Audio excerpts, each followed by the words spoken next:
This is interesting. What I learned about this stuff, not when I was 18, but when I was much older, and I learned, well, here's your rights. And I never knew what they were. You know, if I sat you down and said, what rights do you think you have when you turn 18? I would have guessed, I guess I could get a driver's license. I knew you could get married when you were 18 without your parents' permission, right? Woohoo! Yeah, right. So that was... Who wants to do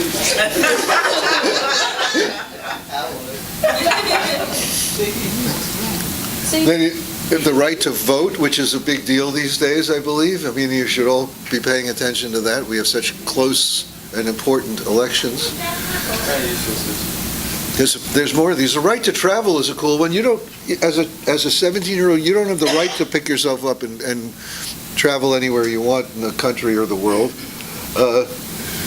In fact, if somebody picks you up riding with some stranger crossing the Florida border to Georgia, they'll call the FBI because you will be a minor crossing state lines.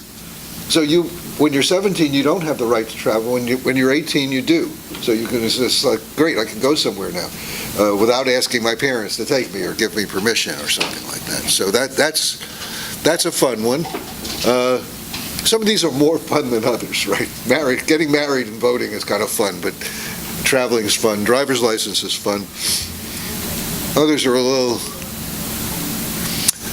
Other things you didn't have a right to do when you were 17. There's 3 pages of this. Now when you're 18, you have a right to apply for a job. without your parents' permission. Without your parents' permission, thanks. And this is all stuff, all of this, you needed your parents' permission, your guardian's permission before you're 18. Now this is all things you can do without that.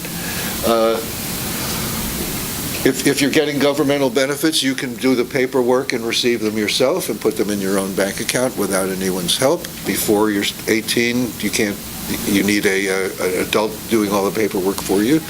Stop me if I miss anything, guys. This is a big deal, deciding where you want to live. Like if you don't like living with your parents, where you're living when you're in school, you can't do anything about it. You're stuck there because they're your legal guardians before you're 18. When you're 18, you can say, I can't take this anymore, I'm out of here. And you can do that. You probably want to worry about whether you can pay the rent, the deposit, the security.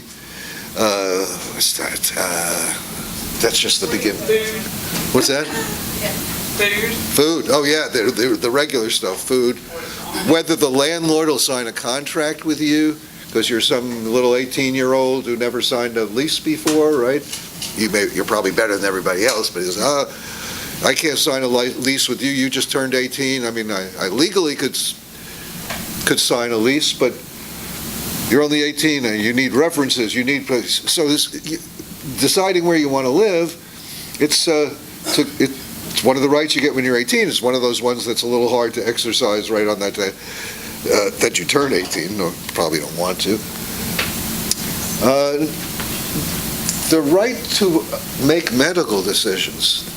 I have to tell you, it's been a few years since I turned 18, but this is the one I remember the most, and I didn't know anything about it, but my parents kept taking me to the same pediatrician, same baby doctor I had been going to since I was a baby.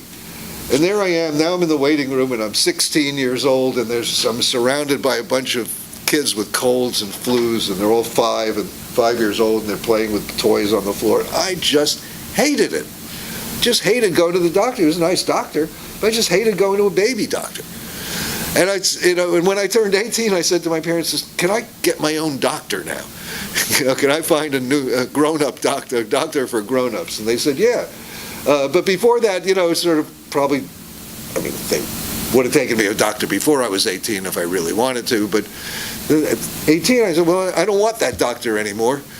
Well, a lot of women who went to male doctors choose to pick female doctors when they're 18, of course. So it's a big deal for a lot of people. You didn't like the doctor your parents had for you, and you can do something about it when you're 18, but not before.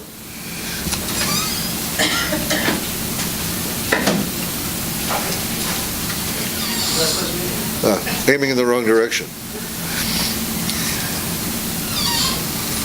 Starting at the second one,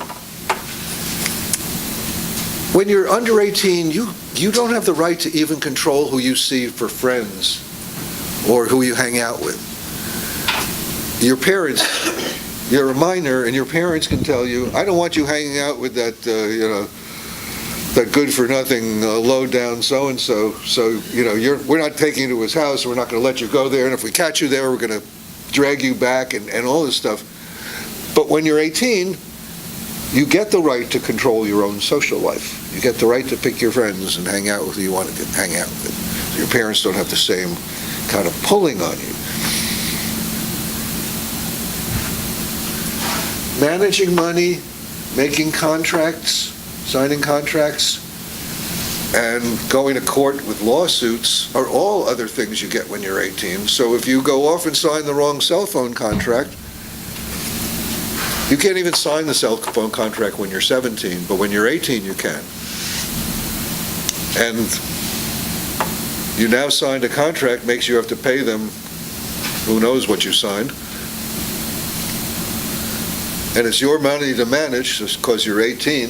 And if you don't pay it, they can sue you because you're 18. So all these are really, like we were saying earlier, these are big responsibilities, things to do.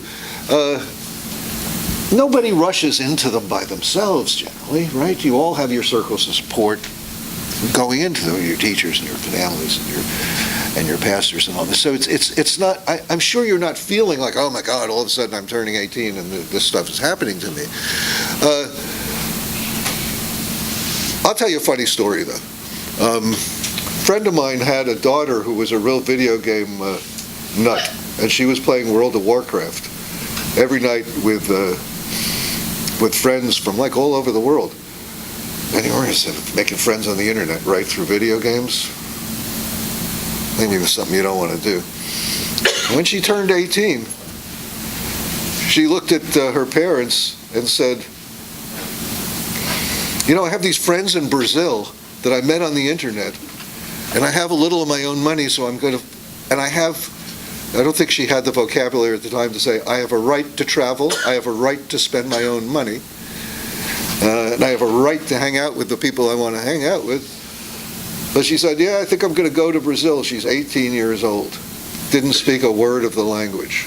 So the girl went over there and spent maybe a couple of years in Brazil, learned Portuguese. Did I ever tell you that story? I think I've heard it once. Yeah. Do you speak any Portuguese? Pouquinho.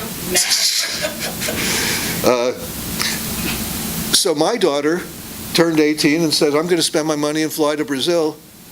And my wife looked at me and said, what are we going to do? And I didn't know my law too much at the time. And I said, I don't know. I think she's 18. I think she can do what she wants. And so that's what it means. I mean, that's the interesting version of it, where sometimes things work out well, but you have all this new freedom, right? And it's yours to consider, and yours to enjoy, and yours to just not overdo it, or whatever the right word is. Do it right is I guess what you say. So. I don't speak Portuguese, so, if I had done that when I was 18, I'd be speaking another language by now. So these things do work out well.